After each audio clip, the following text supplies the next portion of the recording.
At least 15 people have been killed after a security point came under attack north of Iraq's capital, Baghdad. Government forces are trying to contain jihadists gaining ground in the country and in neighbouring Syria. And with thousands of the militant fighters recruited in Western countries, security is being tightened in Europe and America in fear they will bring their terror skills home. Alexei Yaroshevsky investigates. As ISIS continues its bloody rampage in Iraq, a quick look at the social media reveals that people from the West are more involved than you would imagine. A man claiming to be Nasser Muthan, a 20-year-old British national, posted a photo of what seems to be 15 homemade bombs. It was accompanied by a tweet, "So the UK is afraid I'll come back with the skills I have gained." The same man appears in a video with several others calling on brothers in the West to join their cause. We have brothers from Bangladesh, from Iraq, from Cambodia, Australia, UK. Nothing has gathered us except to make Allah Azza wa Jalla with the highest. Oh, my brothers living in the West, I know how you feel when I used to live there. In the heart, you feel depressed.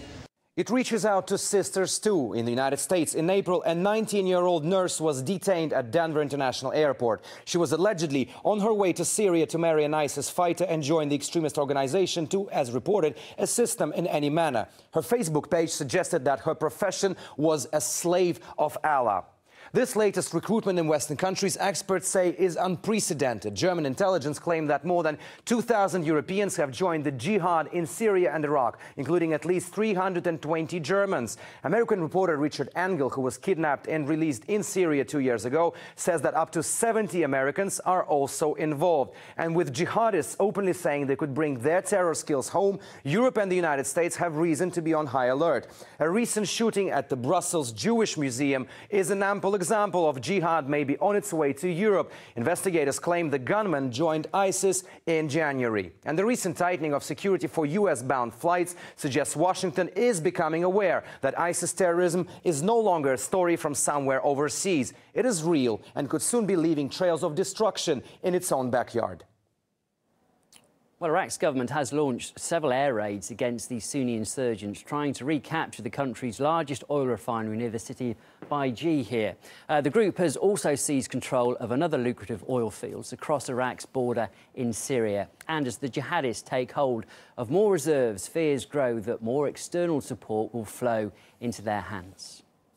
We should not rule out the possibility that these religious extremists can get this oil to the market and receive funding in return. ISIS is very well funded.